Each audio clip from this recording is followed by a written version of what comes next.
Hello there, you precious meat sacks. This is your old pal Black Swan again. I've had kind of a good news, bad news day. And on an entirely unrelated note, I'm feeling especially ornery towards anti-vaxxers today.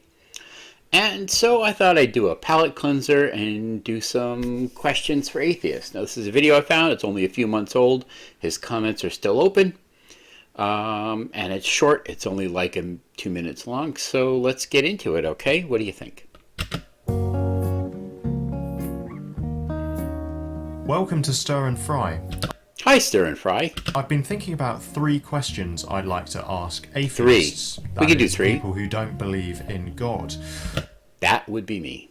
These aren't meant to be gotcha kind of questions. Gotcha. I'm Bam. just genuinely interested in your answers, so And I'm genuinely interested in sharing them, Stir. feel free to write your answers in the comments below the Oh, I'll make a video and comment below. video. So without further ado, here's question 1. Further, Where do you find meaning in life? that's a broad question. I find meaning from a lot of places. My work, my relationships, my hobbies, my fans, all 3 of them. There's a lot of things that bring meaning to my life. What matters most to you? What are the things that matter most to you? People matter more than things. I mean, my wife and my children, who's technically not the mother of my children, but my wife and my children are the things, the people, the entities in this universe that matter more than anything else. In your life? This is probably a good question for all of us to reflect on. Sure is. Reflecting on and reevaluating your life and the things in it that you find meaningful, that's a good exercise to do no matter what your beliefs are. Question 2. Let's get 2. more explicitly That was an easy question 1. Let's do question 2.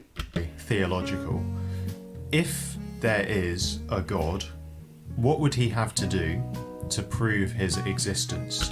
Why are you assuming it's a he? See, you've got assumptions already baked into that.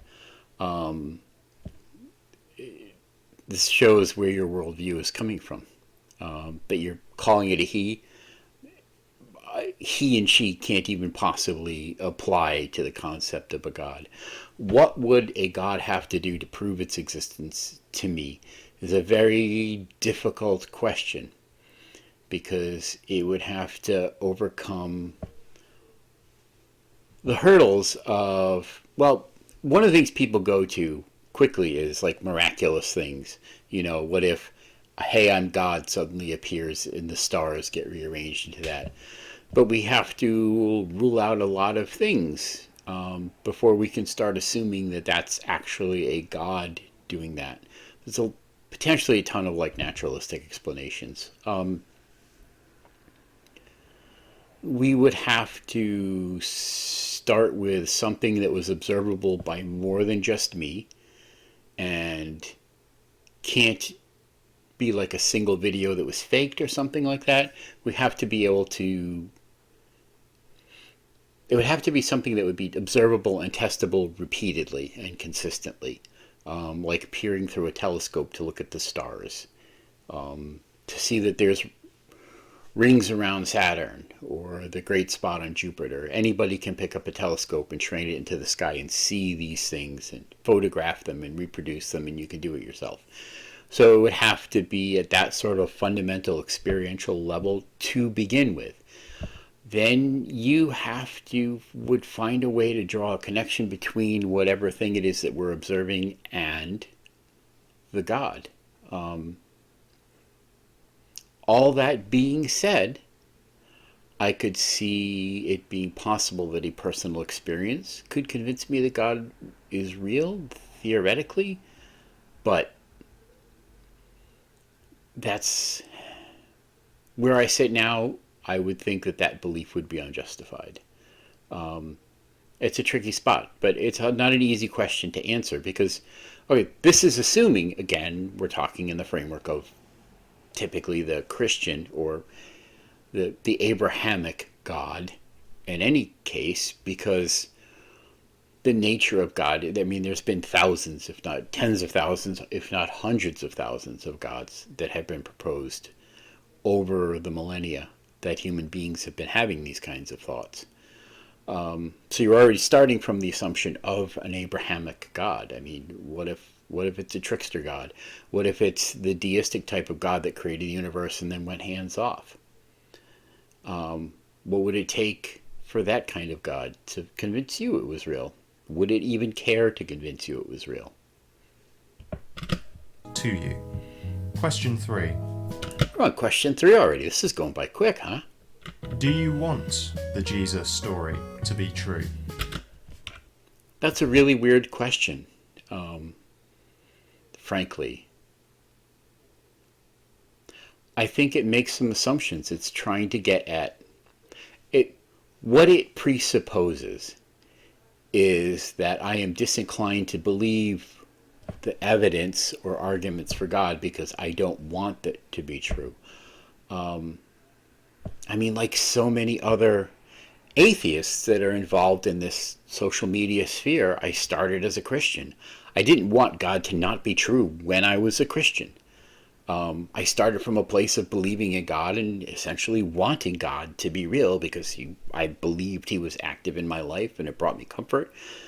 And it was a huge part of who I was. So I had no desire for the God thing or the Jesus story to not be true.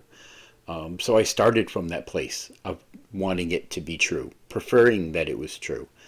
And here I am now, strongly convinced that none of it is true. I mean, there are elements to the narrative about Jesus in the Gospels that could potentially be true. It's hard to know which are real and which aren't.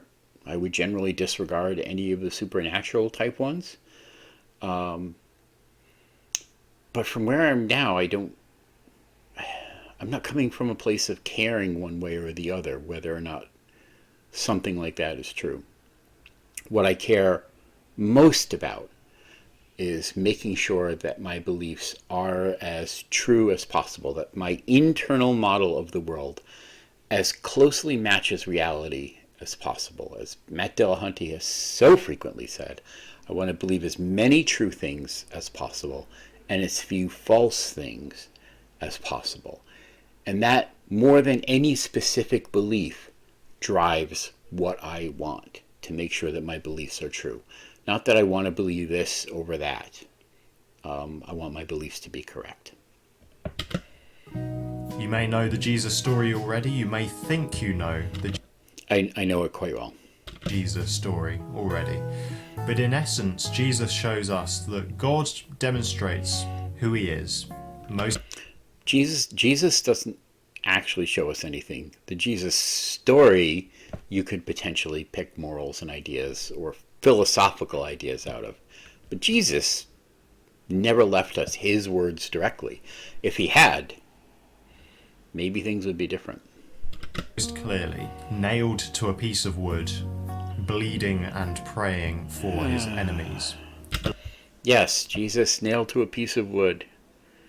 This is the most obscene and ridiculous part of Christian mythology, frankly. And every honestly derogatory way that it's been phrased is how it is. God created this universe, supposedly, according to Christians, knowing everything that would happen, that people would fall, that all this would be necessary. He created all these parameters when he just could have easily not. And then he sacrificed himself to himself to pay for a punishment that he could just excuse. And on top of that, it wasn't even really a sacrifice. Like Jesus spent a weekend in hell for your sins. It's ridiculous. Laying down his life. He didn't though, did he? He didn't. Because he knew he was going to rise again. So he's still alive according to you. So in what possible way did he lay down his life? That's just such a nonsensical way to look at it. For us, in order to be with us forever, because he is love.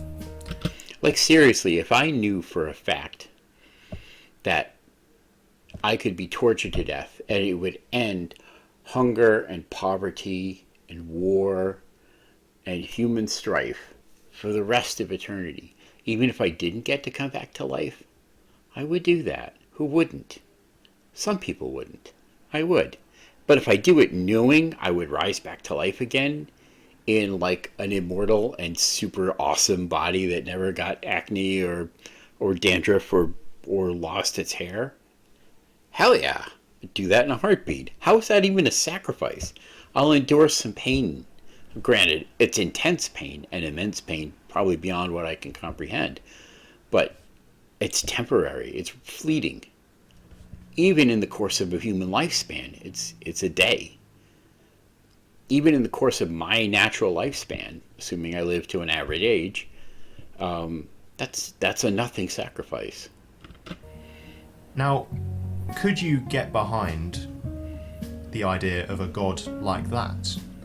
No, the Christian God is absurd on so many levels. It would take. There's a distinction to be made between believing that a God is real and believing the Christian story. And the Christian narrative is just intensely absurd. Would you want to believe in? Again, what I want is to believe true things and not false things. That's what I want as far as my beliefs go. A God like that? Well, those are my 3 questions. Thank you very much for watching. I look forward to reading your answers. Oh. Goodbye. Well, thank you so much for making this little video, and hopefully you're looking forward to watching my video response. This will be a quick one. Thank all of you precious meat sacks for joining me with this tonight. It's going to be a quick one, but who knows where things will go from here. As always, be kind to one another, and we'll see you next time.